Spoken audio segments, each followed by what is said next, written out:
প্রিয় শিক্ষার্থী, আশা করছি সকলেই ভালো রয়েছো। সকলকেই আমার চ্যানেলে স্বাগতম। এনআইএসডিএলএড সম্পর্কিত গুরুত্বপূর্ণ আপডেট নিয়ে আবারও একটি নতুন ভিডিও। তাই ভিডিওটি না টেনে প্রথম থেকে শেষ পর্যন্ত দেখবেন। আশা করছি এই ভিডিওর মধ্যে দিয়ে অনেক আপডেট পাবেন, যেটা আপনাদের কাজে লাগবে।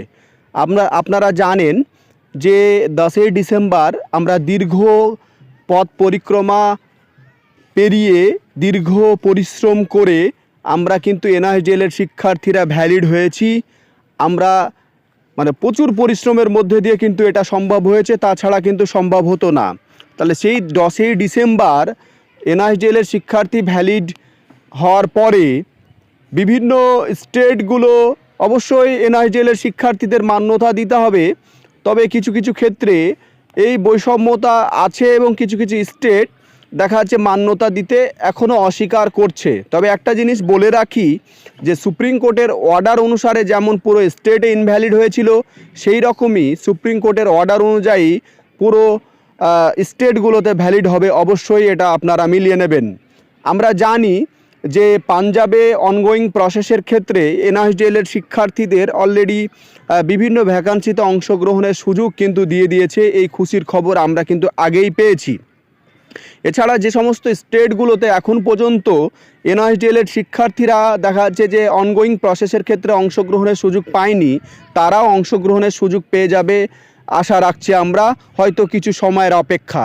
না হলে তো আরও যেভাবে আন্দোলন এবং আইনি পদ্ধতি, আইনি লড়াইয়ের মধ্যে দিয়ে আমরা দেখা যাচ্ছে প্রায় 1 বছর অপেক্ষার পরে এনআইএসডিএলএড শিক্ষার্থীদের ভ্যালিড করিয়ে নিয়ে এসেছি বিভিন্ন নেতৃবৃন্দুর তত্ত্বাবধানে। সেই রকমই কিন্তু আমরা বিভিন্ন স্টেটেও দেখা যাচ্ছে এনআইএসডিএলএড শিক্ষার্থীরা যাতে অগ্রাধিকার পায় সেই চেষ্টা কিন্তু আমাদের চলবে, লড়াই জারি থাকবে।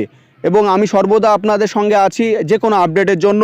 তো ওয়েস্ট বেঙ্গলের একটা খুব সুন্দর একদম গুড নিউজ বলা যায় এনআইএসডিএলএড শিক্ষার্থীদের জন্য, আমরা যেটার প্রতীক্ষায় ছিলাম। আমরা Malabar of the West Bengal, state of West বেঙ্গলের যে একটা কলকাতা হাইকোর্টের যে কেস, সেখানে মালাবরের দেখা যাচ্ছে যে এনআইএস থেকে ডিএলএড থাকার কারণে আমরা জানি যে 2024 সালে এনআইএসডিএলএড শিক্ষার্থীদের যারা এনআইএস থেকে ট্রেন্ড ছিল তাদের অবৈধ ঘোষণা করেছিল। তারপরে দেখা যাচ্ছে মালাবর যেহেতু এনআইএস থেকে ডিএলএড করেছিল, তাই সেই জায়গায় দেখা যাচ্ছে অংশগ্রহণের সুযোগ কিন্তু পায়নি।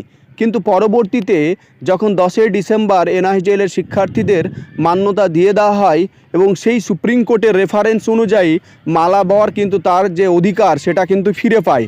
তাহলে প্রসঙ্গগত বলাই যায় যেহেতু ওয়েস্ট বেঙ্গলে কলকাতা হাইকোর্টে এর নির্দেশ দিয়েই দিয়েছে যে অনগোয়িং প্রসেসের ক্ষেত্রে এনআইএসডিএলএড শিক্ষার্থীরা অংশগ্রহণের সুযোগ পাচ্ছে এবং মালাবর সুযোগ পাচ্ছে, সেক্ষেত্রে একটা আমাদের জন্য এবং পুরো পশ্চিমবঙ্গের এনআইএসডিএলএড শিক্ষার্থীদের জন্য এটা গুড নিউজ যে ওয়েস্ট বেঙ্গল সরকার বা ওয়েস্ট বেঙ্গলে এনআইএসডিএলএড শিক্ষার্থীদের মান্যতা দিয়ে দেওয়া হয়েছে।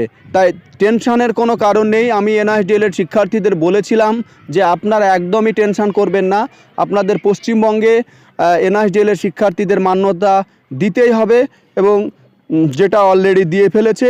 আপনাদের ভয় বা দুশ্চিন্তার কোনো কারণ কিন্তু নেই, আপনারা দুশ্চিন্তায় ভুগবেন না। তাই যে কোনো সমস্যা হবে এনআইএসডিএলএড সম্পর্কিত আগেই বলেছি, আপনারা আমার সঙ্গে যোগাযোগ রাখবেন, বিভিন্ন আপডেট খবর কিন্তু আপনারা পেয়ে যাবেন। বিভিন্ন স্টেটগুলোতে কিছু কিছু স্টেট রয়েছে যে স্টেটগুলো এখন দেখা যাচ্ছে যে কিছুটা জটিলতা সৃষ্টি করছে, কিন্তু সেই জটিলতা আশা করছি আমরা খুব তাড়াতাড়ি কাটিয়ে উঠব। আমাদের পাঞ্জাব, তারপরে এদিকে ওয়েস্ট বেঙ্গল, আরও কিছু স্টেটগুলোতে এনআইএসডিএলএড মান্যতা অলরেডি দিয়ে দিয়েছে, বাকি স্টেটগুলো তো হয়ে যাবে। আশা করছি কোনো সমস্যা থাকবে না, এটুকু আপনারা মিলিয়ে নেবেন। যাই হোক, আপডেটটা যদি ভালো লাগে সকলের মাঝে ছড়িয়ে দেবেন। তারপরে যে কোনো জিজ্ঞাসাবাদের জন্য আমাকে কমেন্ট করবেন, আপনাদের রেসপন্স করার জন্য আমি সর্বদা হাজির রয়েছি। আজকে এই পর্যন্তই।